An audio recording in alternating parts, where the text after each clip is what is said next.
Hello दोस्तों। आज की इस वीडियो में हम लोग देखने वाले हैं रूट ऑफ ड्रग एडमिनिस्ट्रेशन, जो कि फार्माकोलॉजी का काफ़ी इंपॉर्टेंट टॉपिक माना जाता है। सबसे पहले हम लोग देखते हैं वो कौन कौन ऐसा फैक्टर है जो कि रिस्पॉन्सिबल होता है किसी भी ड्रग के रूट को डिसाइड करने के लिए। The first one is drug factor. Drug factor के अंतर्गत सबसे पहला पॉइंट है characteristics of the drug, means drug का अपना कैरेक्टर, यानी कि उसका एफिनिटी टवार्ड्स वाटर और लिपिड, यानी कि वो वाटर सॉल्युबल है या फिर वाटर इनसॉल्युबल है या फिर लिपिड सॉल्युबल है, लिपिड इनसॉल्युबल है। Next one is patient factor. Patient factor में first one is condition of the patient, means patient unconscious है। जैसे अनकॉन्शियस होगा तो वो ओरल रूट से हम लोग कोई ड्रग नहीं दे सकते हैं। सिमिलरली पेशेंट वोमिटिंग से सफ़र कर रहा है, डायरिया सफ़र कर रहा है, and so on. Second one is age of the patient, means patient young है, ओल्ड है, चाइल्ड है, and so on. Third one is associated disease, यानी कि कोई डिजीज जो कि रूट ऑफ ड्रग एडमिनिस्ट्रेशन के साथ इंटरफेयर कर सकता है। And the last one is timing. Timing means वो पेशेंट इमरजेंसी में आया है या फिर वो पेशेंट लॉन्ग टर्म मेडिसिन का यूज करेगा, जैसे कि डेली यूज कर सकता है वो, तो उसके आधार पे route of drug administration differ कर सकता है। And the last one is patients या डॉक्टर चॉइस, मीन्स पेशेंट किस रूट से ड्रग लेना प्रेफर करता है या फिर डॉक्टर्स कौन सा रूट देना प्रेफर करता है। तो ये सारे फैक्टर्स हैं जो कि रिस्पॉन्सिबल है किसी भी ड्रग के एडमिनिस्ट्रेशन के रूट को डिसाइड करने के लिए। अब हम लोगों ने क्या किया कि जो रूट ऑफ ड्रग एडमिनिस्ट्रेशन था उसको ब्रॉडली दो पार्ट में डिवाइड कर दिया, लोकल रूट, सिस्टेमिक रूट। पहले ऑन ए शॉर्ट नोट हम लोग सिस्टेमिक रूट को देख लेते हैं। सिस्टेमिक रूट को दो पार्ट में डिवाइड किया गया है, इंटेरल रूट, पैरेंटरल रूट। इंटेरल रूट का बेसिकली लिटरल मीनिंग ये हुआ कि जो कि जीआईटी के साथ टच में है, to be more precise GIT हम लोग बोल सकते हैं, जीआईटी के साथ टच में है। इसके अंतर्गत तीन चीज़ आते हैं, oral route, sublingual route, rectal route. हम लोग डिटेल में देखेंगे इसको। और सिस्टेमिक के अंतर्गत यानी कि जो पैरेंटल है उसके अंतर्गत इंजेक्शन, इन्हेलेशन और ट्रांसडर्मल रूट। इंजेक्शन के अंतर्गत कई सारे चीज़ें आ जाती है, जैसे में intradermal route, subcutaneous route, intravenous route, intramuscular route, intrathecal route. ये आपके लिए शायद एक नया टर्म हो सकता है। इंट्राथीकल मीन्स जो कि सब एक्नोइड स्पेस में देते हैं, जो कि पैरामीटर और सब एक्नोइड मैटर के बीच के स्पेस को बोलते हैं सब एक्नोइड स्पेस।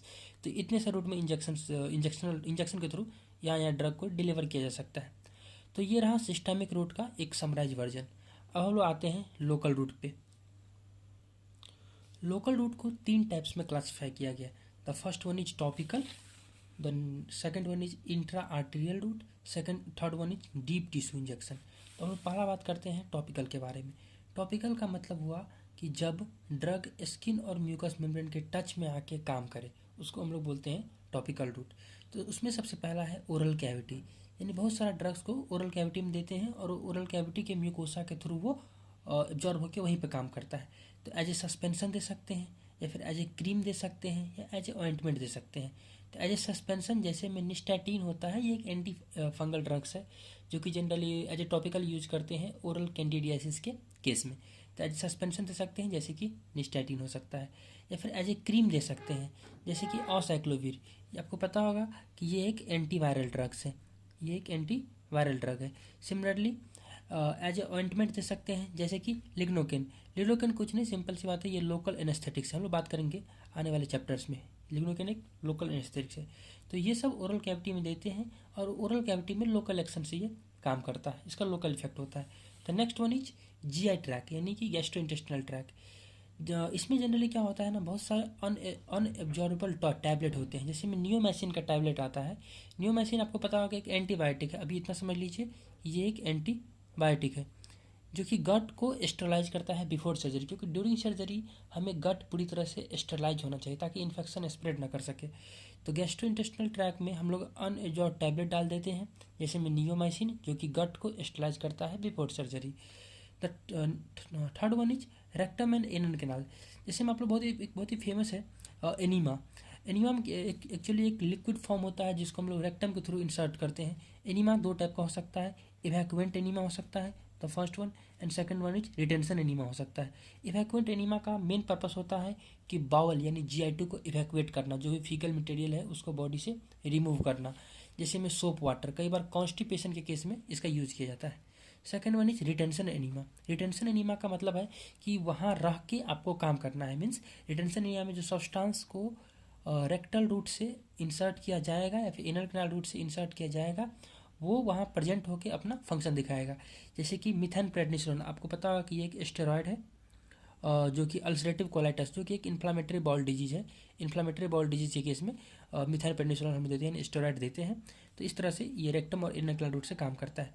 और the next one is I, year या नोज। हम आई डायरेक्ट कान में कुछ डाल सकते हैं, या फिर ईयर ये डायरेक्ट आँख में कुछ डाल सकते हैं, या फिर कान में या फिर नोज में। जैसे बहुत सारे ड्रॉप्स आते हैं जो कि आप शायद यूज भी किए होइएगा पहले। एग्जाम्पल में जेंटामाइसिन, ये भी एक एंटीबायोटिक्स है जो कि लोकल इन्फेक्शन को ट्रीट करने में हेल्पफुल होता है। Next one is via bronchi. जैसे कि अस्थमा के केस में बहुत ही फेमस ड्रग है साल्बिटामोल हो गया, इप्राट्रोपिन ब्रोमाइड हो गया। These are the various drugs which are used as a local agent. तो ब्रोंकाई के थ्रू हम लोग ये ड्रग्स डाल सकते हैं। सिमिलरली कुछ ड्रग्स जो स्किन पे यूज करते हैं, यानी स्किन पे लगा देते हैं, वहाँ पर वो लोकल काम करता है। इट में भी कोई क्रीम हो सकता है, लोशन हो सकता है, पाउडर हो सकता है। जैसे में बहुत सारे स्किन का फंगल इन्फेक्शन बहुत ही कॉमन है, जिसमें हम लोग क्लोट्रामाजोल देते हैं। ठीक है। तो नेक्स्ट वन इज हम लोग पहला देखे थे टॉपिकल। टॉपिकल के अंदर में देखिए ओरल कैविटी, जीआई ट्रैक, रेक्टमी, inner canal route, ear, eye और नोज रूट, ब्रोंकाई के थ्रू और स्किन के through. The second part is intra arterial route, means direct artery में इंजेक्ट कर रहे हैं। जनरली इसका ये बहुत ही रेयर होता है, उतना ज़्यादा इसका यूज किया नहीं जाता है, बहुत ही रेयरली इसका यूज़ करते हैं। इसका एग्जांपल बहुत ही फेमस एग्जांपल है कॉन्ट्रास्ट इन कोरोनरी एंजियोग्राफी।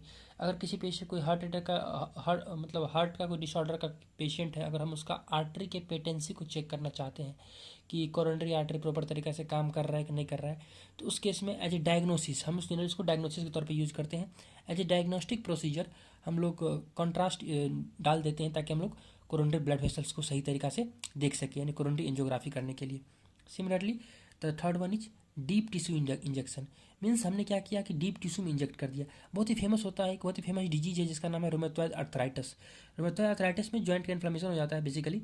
तो जैसे लेट सपोज कि ये कोई जॉइंट्स है, इस जॉइंट्स के चारों तरफ इस तरह से, लेट सपोज ये नी जॉइंट जूम कर लेते हैं हम लोग एक सेकंड के लिए, और ये जॉइंट कैप्सूल वैप्सूल वेरियस थिंग्स हो गया। तो हम लोग क्या करते हैं ना कि डायरेक्ट इस जॉइंट के अंदर, इस जॉइंट के स्पेस में जो यहाँ पर ड्रग्स को इंजेक्ट कर देते हैं। तो रोमेटॉइड अर्थराइटिस के केस में बहुत ही फेमस स्टेरॉयड है, ये भी एक स्टेरॉयड है, ट्राइमसिनोलॉन, दिस इज स्टेरॉयड। और इस स्टेरॉयड को हम लोग डायरेक्ट इंजेक्ट कर देते हैं इस पर्टिकुलर स्पेस में, और ताकि वो काम कर सके। तो ये रहा हमारा लोकल रूट के बारे में। The next one is systemic route, जिसके बारे में हम लोग नेक्स्ट वीडियो में डिस्कस करेंगे। Thank you.